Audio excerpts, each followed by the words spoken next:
자, 이분은 따님이 5살 된 그 아이인데 가래 기침이 이어진다고 하네요. 소아과에서 주는 약을 먹어도 잠깐 약간 호전될 뿐 그 증상이 가라앉지를 않는다고 하십니다. 소아과 선생님은 4일치 약을 매번 주시면서 이번만 먹고 오지 마시라 이렇게 얘기를 했는데 그렇게 4일치 먹고 심해져서 다시 또 병원 가고 괜찮아졌다 4일치 다 먹으면 또 악화가 돼서 병원 가고 4일치 약 받아오고 또 악화되고 이런 악순환이 반복이 되고 있다고 하네요. 숨소리는 이상이 없다고 하시지만 아이 부모로서는 걱정이 되지 않을 수 없습니다. 약을 끊으면 밤에 가래가 많아져서 자다가 기침 후 가래가 섞인 토를 하는 경우도 있다고 하십니다. 네뷸라이저 효과가 어떤지 또 한방요법은 없는지도 궁금합니다. 이렇게 사연을 마무리해 주셨습니다.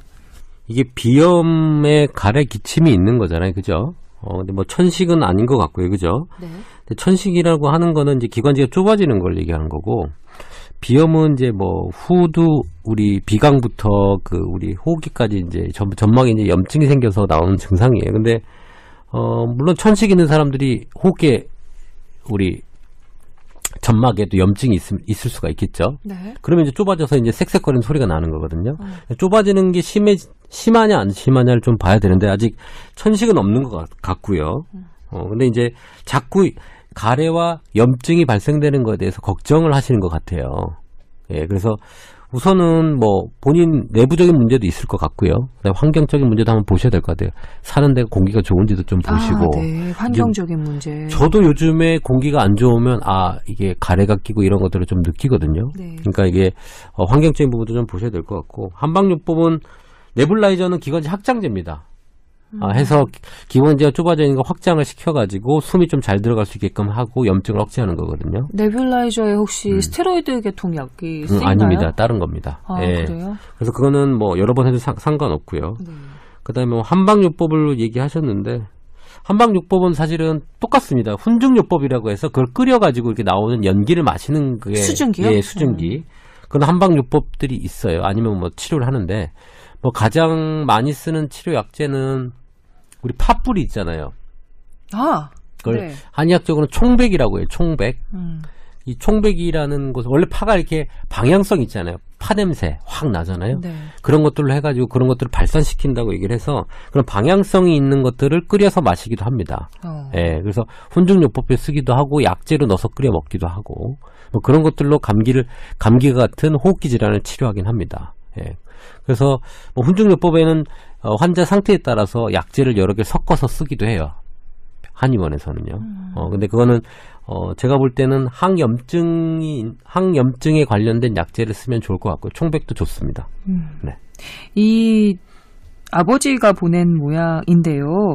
그 5살 난 딸아이가 밤에 코가 막혀서 잠도 제대로 못 자고 그리고 기침하다가 깨서 토까지 하는 모습을 보면 걱정이 될 수밖에 없을 것 같거든요. 근데 소아과 병원에 갔더니 나아질 거라고 얘기를 하지만 계속해서 악화되고 또 악화되고 이렇게 병원을 전전하게 되는 이 상황도 답답하신 모양이에요. 어떻게 뭐 신 교수님 방법이 좀 없을까요? 사실 지금 요즘 환절기여가지고요. 감기 환자들이 엄청 많습니다. 특히 5살이면은 아마 어린이집이나 유치원을 다니면서 아이들끼리 이런 바이러스나 이런 감염원을 교환할 가능성이 매우 높거든요. 맞아요. 그래서 그런 것들이 반복적으로 노출이 되고 또 좋아졌다가 또 심해졌다가 한참 그럴 시즌인 거죠.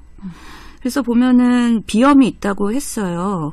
알레르기 비염을 말씀하시는 것 같은데 이런 비염의 증상은 사실 콧물이나 재채기, 코막힘, 코 가려움증 이런 것들이 대표적인 증상이거든요. 네. 근데 지금 5살 딸 아이가 기침이랑 가래까지 있었고 걱정이 되시는 거잖아요. 그래서 제가 좀 찾아봤는데 알레르기 비염에 대한 진료 가이드라인이 2015년에 나온 게 있습니다. 네. 대한천식 알레르기 학회에서 나온 건데요. 보통 이런 비염이 있는 아이들이 감기 또는 천식이 발생할 가능성이 높기는 해요. 그래서 그거에 대해서 치료법을 봤을 때 감기에 걸렸을 때는 사실 대증적 치료를 추가한다고 되어 있어요. 그거는 즉 기침을 하면 기침을 삭히는 약이나 뭐 가래가 있으면 가래를 삭히는 약이나 그런 것들을 추가할 수는 있는데 특별히 다른 뭔가 뾰족한 수는 없는 거죠, 사실. 감기는 감기니까. 그리고 천식이 발생할 가능성이 높긴 하지만 지금 봤을 때는 숨소리가 괜찮아서 천식은 아닌 것 같고 네. 만약에 하지만 반복적으로 호흡기 질환이 있다면은 뭔가 폐기능 검사나 다른 비특이적인 뭐 기관지 유발 검사 이런 것들을 해서 천식을 명확하게 진단을 할 수 있겠죠. 근데 아직은 환절기 시즌이고 워낙에 다양한 아이들과 교류할 시기이므로 네. 그렇게 크게 걱정할 상황은 아닌 걸로 보인다. 밤에 이렇게 증상이 심해지는 걸 좀 막는 방법은 없어요? 낮에 잘 놀다가도 밤만 되면은 힘들어하는 환자들이 많더라고요. 특히나 나이가 어린 환자들 같은 경우는. 이런 상황에서 사실 네뷸라이저를 꼭 써야 되는 상황은 아닌 것 같은데요. 아, 그래요? 그 정도까지 심한 건 아니다. 네뷸라이저를 쓰는 이유가 아마 기관지를 확장시켜서 가래 배출이나 이런 거 좀 더 원활하게 하면 아이가 좀 더 밤에 편하게 잘 수 있지 않을까 그런 부가적인 이득을 생각을 하는 것 같은데요. 사실 뭐 근본적인 치료가 되거나 그러지는 않겠죠.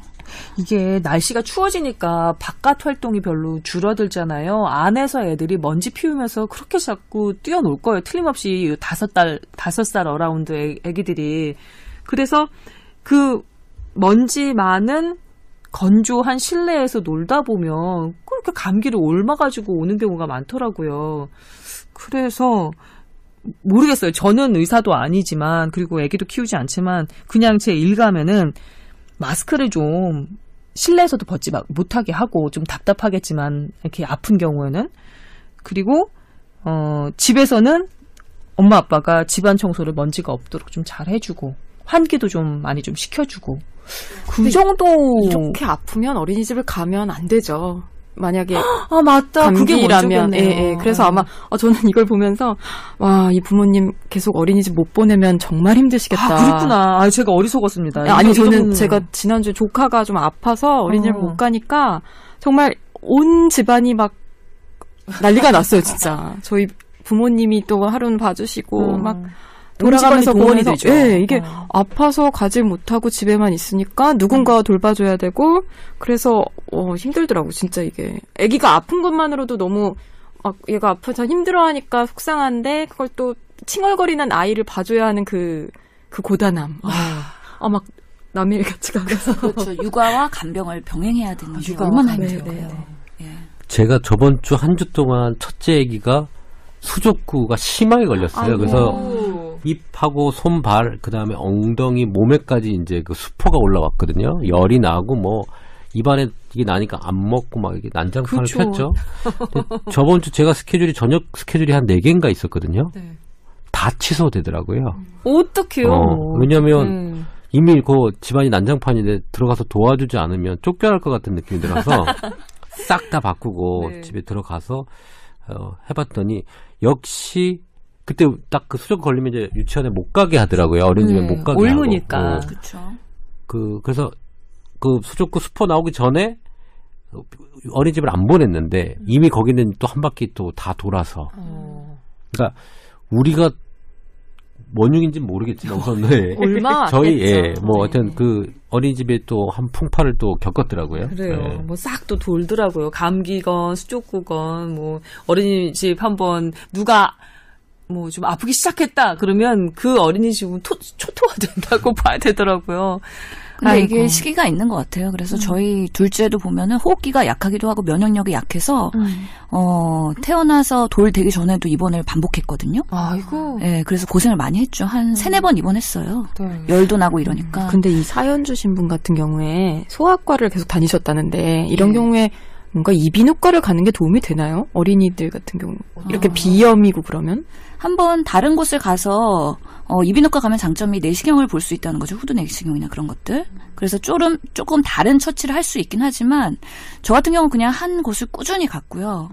저희 애기도 이렇게 반복적으로 너무 자주 오니까 혹시 천식이 아닌지 좀 천식약을 먹어보자고 할 정도로 저희도 되게 힘들었거든요. 근데 어느 정도 시기가 지나니까 이게 소아들은 알러직 마취라고 하잖아요. 그래서 비염, 천식, 아토피 이런 것들이 순서대로 나타나다가 지나가는 어느 시기가 있을 수 있으므로 그 학년기, 그러니까 학교 들어가기 전에 아이들의 나이에선 조금 겪을 수 있는 거고 상대적으로 조금 취약할 수 있는 우리 아이구나 생각해서 이 상황이 힘드시겠지만 맞아요. 조금 더 인내를 갖고 견디는 게 중요할 것 같고요. 그 알러직 마취라고 하셨는데요. 그 행진 맞잖아요. 예. 계속 연이어서 꼬리 물듯이 그렇죠. 계속해서 뭐 비염 왔다가 뭐 천식 왔다가 뭐 알러지성 뭐 결막염도 왔다가 막 이런 식으로 아토피도 왔다가 예. 이렇게 행진하는 거.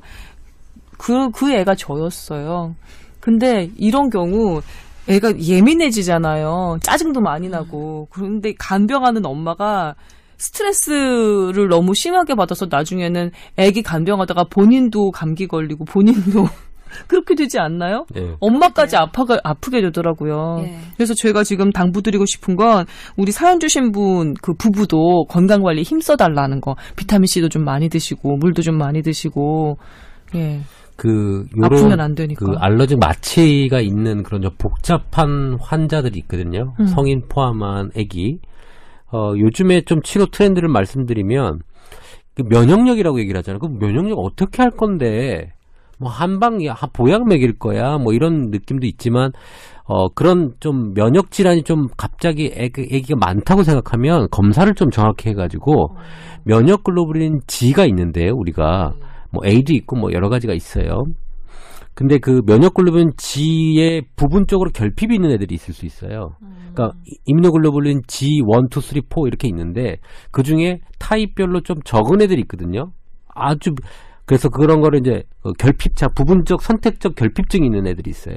그런 경우는 어떻게 해주면 되나요? 그 면역글로불린 이걸 추가를 해줘서 정상 범위를 올려놓는 거죠. 뭘 먹이면 되는 거예요? 아니, 그런 약을? 예, 주사로? 그러니까 그런 애들이 가끔 있기 때문에 저번에 저도 경험했는데 뭔가 너무 이상한 거예요. 그래서 검사를 한번 해봤더니 떨어져 있어요. 그래서 그거 치료도 하면서 한약도 같이 먹이면서 한 6개월 정도 해가지고 많이 좋아졌죠. 그러니까 만약에 한약만 치료했으면 또 안 됐을 수도 있었을 것 같다는 생각은 좀 드는 케이스가 있어요. 그래서 요즘에는 면역력이라는 거를 조금 의학 쪽에서도 그렇게 보고 이거를 커버하는 그런 것들도 생겼다. 많이 비싸요? 그 처치가? 검사하고 그 주사 맞는 게? 면역? 조금 비싸죠. 그래도 그 애기들 그 온몸이 벗겨지는 그런 아토피를 겪는 부모님들의 그 마음 찢어지는 것보다는 그 마지막 방법을 그렇게 한번 해보는 것도 요즘에 좀 새로운 트렌드가 나왔다는 걸 좀 알고 계시면 이게 누군가에게는 아주 좋은 정보였을 것 같습니다. 아니, 저는 임 원장님 대단하신 것 같아요. 외과 전문의가 이렇게 소아과 질환도 잘하시고 그다음에 한의학적인 전문가로서 또 얘기하시고 정말 광범위하게 많은 도움의 말씀을 주시고 계시는 게 신기해요. 그렇죠. 사실. 서전이. 그러니까 사람이 다 음과 양이 있는 게 본인 그 병원 직원들한테 마음을 상처 주시면서 다시는 여러 가지 이제 의학 정보는 풍부하시니까 그게 좀 균형이 맞는달까? 그러니까요. 병원 내에서 서전이다 그러면 딱 그 컨셉이 있거든요. 어떤데요? 풍기는 인상이 있거든요. 각 과별로 그런 분위기, 이미지가 다 다른가요? 서전은 어떤데요? 서전은 우선 수술을 해야 되기 때문에 이국종 교수 생각하면 돼요? 예, 우선은 하여튼 메스를 들어야 되는 거죠. 근데 지금 이뮤노글로불린 얘기하고 계시잖아요. 예, 면역. 이건 내과적 질환인데 이렇게 메디컬 트리트먼트까지도. 그럼 이 사람 뭐죠? 다중인가요? 네, 제가 본 환자들이 좀 어려운 환자 위주로 와요. 왜냐 보니까 이게 병원에서 치료를 방향을 못 잡는 사람들이 한 뭐 30%에서 40% 정도 되는 것 같아요. 결과는 없고 몸은 힘들고 안 좋고. 그럼 여기서 뭘 찾아내야 될 거 아니에요. 그 작업을 하다 보니까 제가 이렇게 된 거예요. 네. 따로 공부를 막 하시는 거예요? 새로운 환자가 어저께는 또 기억상실증 환자가 왔어요. 왜 병원에서는 다 삼성에서 문제가 없대잖아요. 근데 기억상실증이에요. 그래서 뭐 내용을 보니까 뭐 뇌 신경계통의 보호제, 뭐 영양제 같은 것만 받아왔고 치료제는 없고 기억을 잃어버리고 있다는 거예요. 어느 시기의 기억이요? 전체를 다요? 아니면 특정 시기요? 날짜 10월 9일 이후에 모든 기억이 없어요. 가끔 드라마에 나오는 환자가 왔어요. 근데 이거는 제가 그랬어요. 무슨 정신적인 큰 충격을 받고 갑자기 우리 블랙아웃 되는 것처럼 그래서 그 이후에 거는 기억이 나는데 예전 거는 기억이 안 나요. 삼성에서도 못 잡았는 걸 지금 임 원장님이 해결하신다는 거잖아요. 근데 그런 환자를 한 몇 명 치료하다 보니까 재밌어요. 그 사람들이 좋아질 때 어떻게 되냐면 이제 기억이 지금은 대통령이 누군지 몰라요.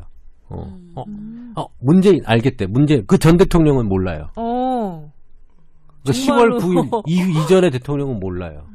가족들 이름은 알고 얼굴은 아는데 이름하고 이런 것도 기억이 안 나요. 와. 근데 이제 뭐 그런 환자들을 보다 보니까 공부를 안 할 수가 없잖아요. 그러니까 어려운 환자가 내원해서 임 원장님한테 매달리니까 그러니까 필요가 천재를 만드는 거네요. 그렇죠. 의사는 환자를 통해서 발전을 하고 배우고 또 그 실력도 함양을 하는 거죠. 교수님도 어려운 환자가 오면은 찾아보시고 거기에 대해서 또 다시 통달하시고 그래서 또 지경을 또 넓히시고 그렇게 네, 되나요? 그렇게 보내기 애매한 환자가 있어요. 어디에 보내야 될지도 모르겠고 해결이 안 될 것 같아서 정말 절실하게 오신 분들을 그 기대를 저버릴 수가 없어서 그런 경우들이 종종 있죠. 근데 왜 이마에 땀은 닦으세요, 임 원장님? 그 너무 칭찬해드렸나? 그 환자를 생각하면 어떻게 해야 될지 고민을 많이 하고 지금 있습니다. 해결이 된 상태인가요? 우선 침 맞고 뭘 이렇게 자극을 많이 줬더니 박근혜까지는 지금 기억이 났어요. 네. 뭔가 좀 갑자기 신뢰성이. 박근혜까지는 어떻게 해결을 해보셨답니다. 박근혜까지 해결했고요. 이제 이명박까지 가느냐, 이승만까지 가느냐. 그렇구나. 그 환자의 예후는 정말 저희도 궁금해집니다. 이따금씩 좀 말씀해 주세요. 근데 재미난 건요. 그 사람이 이거는 큰 충격을 받고 이게 온 겁니다. 교통사고를 당했습니까? 아니요.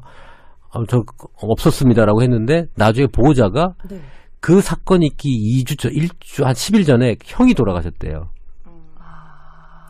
근데 그 장례를 치르고 나서 온 것 같다. 근데 본인은 그 전에 또 기억을 못 해요, 지금. 하여튼 뭐 여러 가지 할 수 있는 건 최대한 다 쏟아부어 볼 예정입니다. 예. 지금 르네상스적인 인간이라고 볼 수 있겠네요. 이것저것 모두 다 능한 임 원장님과 함께 하고 있습니다. 영광입니다. 예. 하지만 치마 지포 들어간 여직원에게 너는 남자처럼 화장실에서 볼 일을 보니 이렇게 또 얘기하시는 그런 인간적인 풍모도 있는 분이시라는 걸 더불어서 말씀드립니다. 남 기자님 추가하실 말씀 있으신가요? 예, 괜찮습니다. 네, 알겠습니다.